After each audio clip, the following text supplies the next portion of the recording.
Hello and welcome to WhatHiFi.com. We're sitting here in the What Hi-Fi Sound and Vision room at the end of the first day of the Bristol Sound and Vision Show 2011. It's been a brilliant day, a very long day.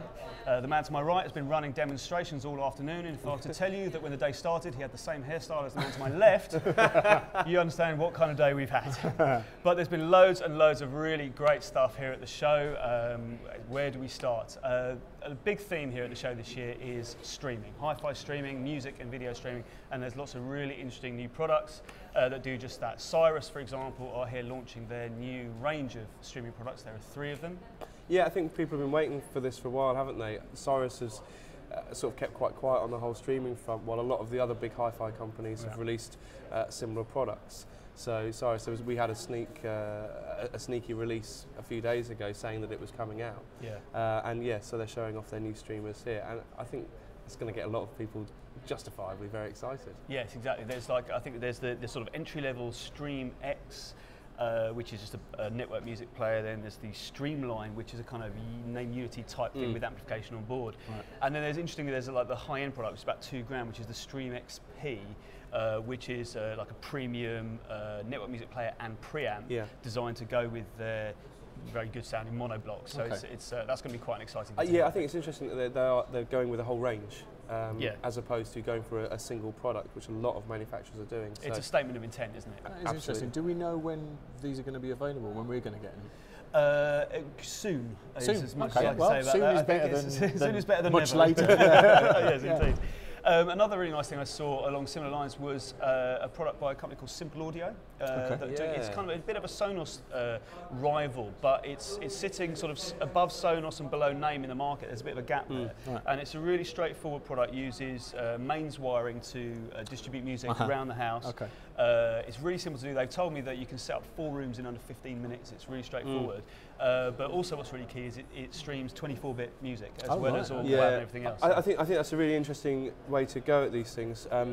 I think, you know, there's the Sonos stuff, that they're really good at producing quite a robust wireless network, but it is still wireless, and that can cause problems. I mean, with powerline systems that are already available, you know, sort of ad hoc powerline systems, they get basically the benefits of Ethernet.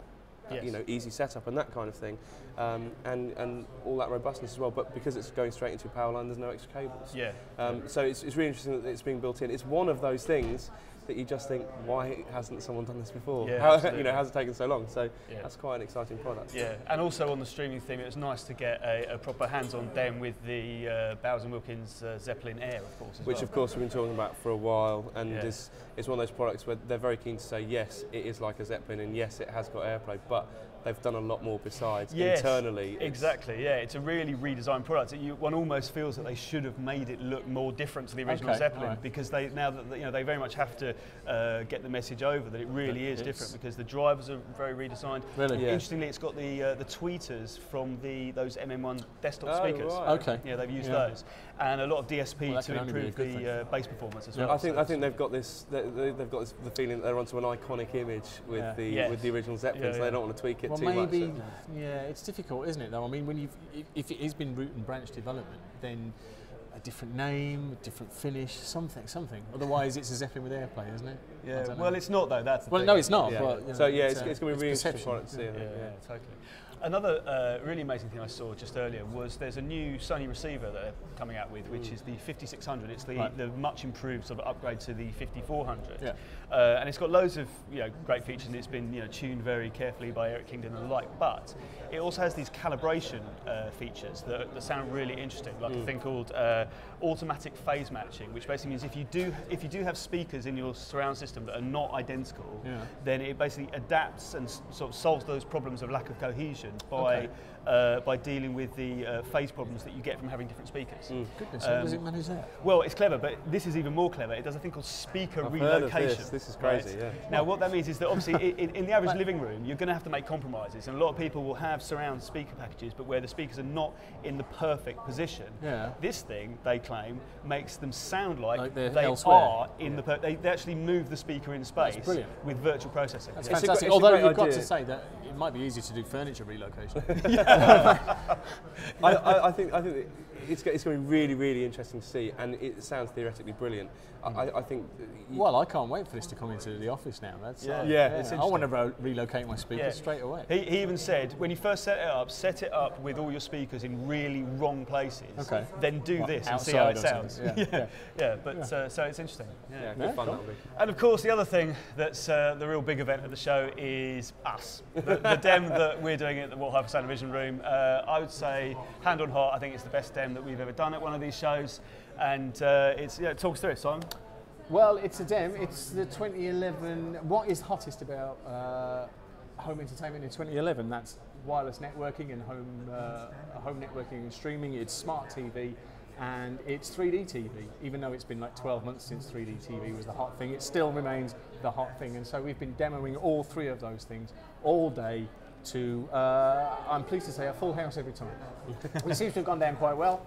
And everyone's really happy. It's easy for a dem to go down well when you've got an 85-inch 3D Panasonic that plasma, helps. Yeah, that which helps. Helps a lot. But you're suggesting that's more of a draw than I am. Oh well, I would never dare say such a thing. It's kind of the start of the show, system-wise, isn't it? I mean, that TV it's literally the biggest 3D TV we could get our hands on, and it's a pretty impressive beast. Oh, it's brilliant as well. It's excellent. I mean, it's reviewed in the February issue, the March issue. Yes. It's in one of the very recent issues anyway, and it went down a treat. I mean, the fact that it's £42,000 kind of weighed against it a little bit as far as the review goes, but in ultimate terms it's a brilliant 3D plasma and it's 85 inches, and so when you come in the den room, you sit down and it's turned on, you're bound to just go, ha! So we've got wirelessly streaming music to the system from a NAS device, wirelessly streaming video using Radiohead's recent Live in Prague film. We've got some Apple AirPlay. Streaming from an iPad to the system.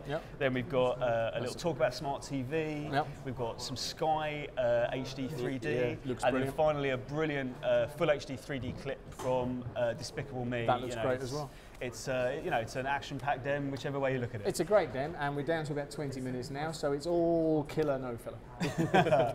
Okay, so that's the end of the very first day here at the Bristol Sound and Vision show. It's been a great day, and we expect 2 more brilliant days. So if you are thinking of coming up to the show over the weekend, do so, because you will not be disappointed. See you soon. So keep checking back here on whathifi.com.